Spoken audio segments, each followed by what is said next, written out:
What do you lean on? Not talking about that kind of lean. I'm talking about where you put your confidence to get you through the day. Maybe you like to lean on getting all the right answers. A+. Or maybe you lean on running the fastest or getting picked first in PE. You might lean on being able to make people laugh. What's the best way to throw a birthday party on Mars? You plan it. Maybe you even lean on getting a new pair of shoes or the latest gaming system to make you feel good. None of those are bad things, but if you put your confidence in them, they're going to slide. Just like that shelf. You'll mess up on a test, sprain an ankle, discover someone's laughing at you instead of at your jokes. And that brand new gaming system? It might pick up your spirits for a day or two, but after that, it's nothing special anymore. There's only one safe place to put your confidence. God made you. God loves you. And you were designed to lean on God. Even when your day doesn't go the way you hoped, God doesn't change. When you have to wait, God is still there. And when you're worried or anxious, God still has a plan. God can be trusted over and over again. When you ask God each day to guide your steps and trust God to give you the strength and confidence, others can see that peace and freedom that comes with it. They can see God at work in you. That's why trust is such an amazing way to worship God with your life. Because worship is about more than just singing loud. It's all about living loud.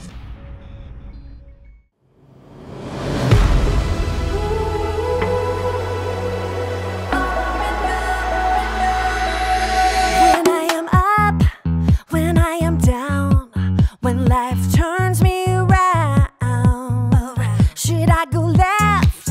Should I go right? Should I be walking in circles in my mind? But I know God will make my path straight. I know I'm gonna shout and praise. My God can be trusted over and over and over again. My God can be trusted over and over and over again.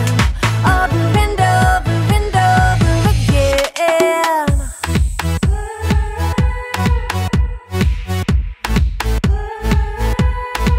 When I am up, when I am down, when life turns me around, should I go left? Should I go right? Should I be walking in circles in my mind? But I know God will make my path straight. I know I'm gonna shout and praise. My God can be trusted over and over and over again. My God can be trusted over and over and over again. Over and over and over again. I'm confident. My God can. I'm confident. My God can. I know. God will make my path straight. I know. I'm gonna shout and praise. I know. God will make my path straight. I know. I'm gonna shout and praise. My God can be trusted over and over and over again. My God can be trusted over and over and over again. My God can be trusted over and over and over again. My God can be trusted over and over and over again. Yes, He can. Over and over and over again. I'm confident. My God can. I'm confident. My God can. Over and over and over I can trust Him. Over and over and over again. Welcome to Story Lab. Bev. This week, we're talking about trust, while we also take a look at a story of a couple who may win the award for the oldest new parents ever. Oh, and wait for this. Wait for it.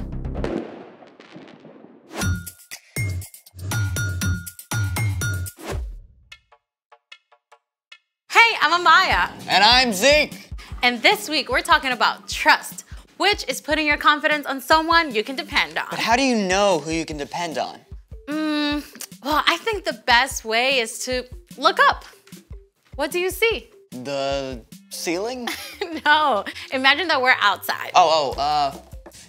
The clouds. Okay, imagine that we're outside and it's nighttime. The stars. Yeah, all those points of light way out into space. Constellations and galaxies, each one filled with more brilliant, burning stars than we can imagine. And every single one points to God. I mean, God made all that out of nothing. It definitely makes me want to trust God. How many stars are there in the universe? 200 billion trillion stars! Whoa. Yeah. The sky was so amazing last night. I just have to take a picture for you. Look. Ooh, you have seriously got to upgrade. I know, I just couldn't capture it. So I looked up some pictures taken by the Hubble telescope instead. The Hubble Space Telescope has been orbiting the Earth for more than 30 years. It's about the size of a school bus and travels at 17,000 miles an hour, circling the Earth every 97 minutes. Check out this image from the Hubble. Whoa. This is the Prawn Nebula. It is 6,000 light years away. Stars are actually formed there, so the Prawn Nebula is like a nursery for baby stars. Mind blown. Whoa, wait. I know this one. It's the Veil Nebula. It's a leftover from a supernova that exploded like 20,000 years ago. Yeah, and check that one out. Oh, those look like Christmas lights. Well, the red dots are actually dying stars called red dwarfs, and the bluish dots are burnt out stars called white dwarfs. And they are all part of this huge cluster of stars called the Omega Centauri. Oh, I know him. He's a transformer. I think we're talking about something different. Oh, is that it? I want to see more stars. Well, that's all I've got. Unless What? we can make our very own stars right here in the lab. I'm ready. I don't think you're gonna need those. They're for style. Okay then, let's make it. Follow along and you can do this at home if you like. What have we got, Zeke? Step 1, fill a big jar or vase or tank about 2/3 full of water.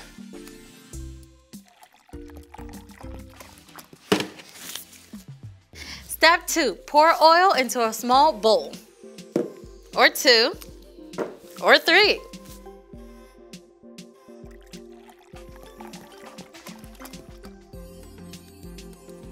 Step 3, add 4 or 5 drops of food coloring to the oil. You can use up to 3 colors.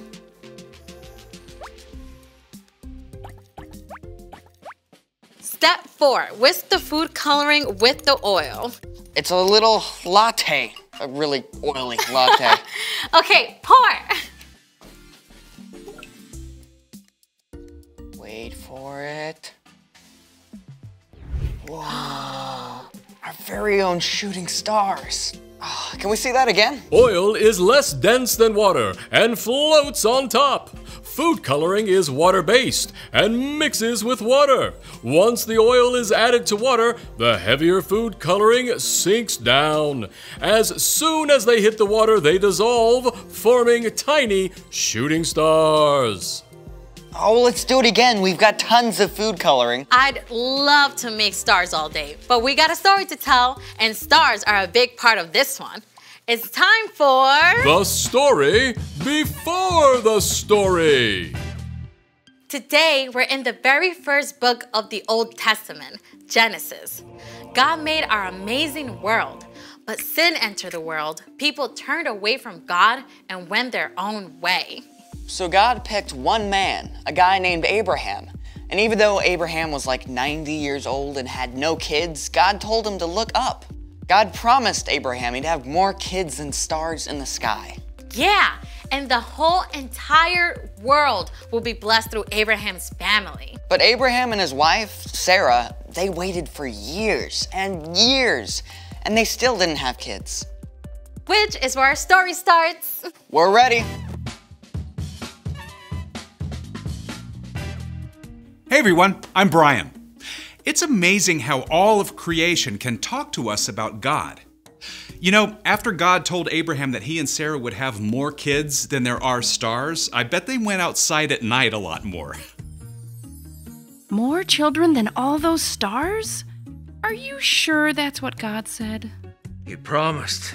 He said, we'll have a son. God's promise was clear, but Abraham and Sarah spent years staring up at those stars, waiting and wondering.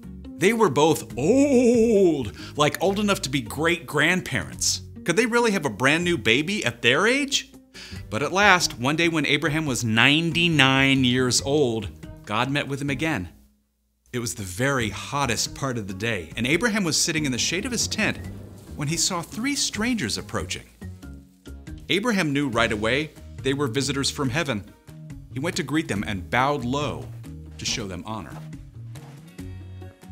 My Lord, if you are pleased with me, don't pass me by. Let me get some water so you can wash your feet and rest under this tree. Let me get you some food to give you strength, and then you can go on your way. All right, do as you say. Now, making a fancy meal back then was a lot more than just heating something up in the microwave. Abraham found Sarah in the tent and asked her to bake bread. And then he picked the best calf from his herd and asked a servant to prepare it. Here is some stew and a fresh loaf. My wife makes the best bread in the whole land. Where is your wife, Sarah? Over there in the tent. Now, you had better bet that Sarah was listening in on this conversation. I mean, here are 3 strangers out of nowhere who Abraham believes are from God. I mean, she definitely wanted to know what was up. I will surely return to you about this time next year. Your wife, Sarah, will have a son. Now? After all this time? I'm worn out, and my husband is old. Can I really know the joy of having a baby? The Lord knew exactly what Sarah thought and said to Abraham, Why did Sarah laugh? Is anything too hard for me? I will return to you at the appointed time next year.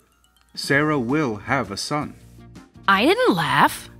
Yes, you laughed. Oof, Sarah seriously got called out there, but God wasn't angry with her. God was gracious to Sarah, and Sarah did become pregnant, and after some time, she gave birth to a baby boy. God has given me laughter. Actually, everyone who hears about this is going to laugh along with us. I'm so old, but here I am taking care of a baby. What should we name him? What about Isaac? Of course, Isaac. You're going to have a big family, little one. As many as there are stars in the sky. The end. So, do you know what the name Isaac means? What? One who laughs.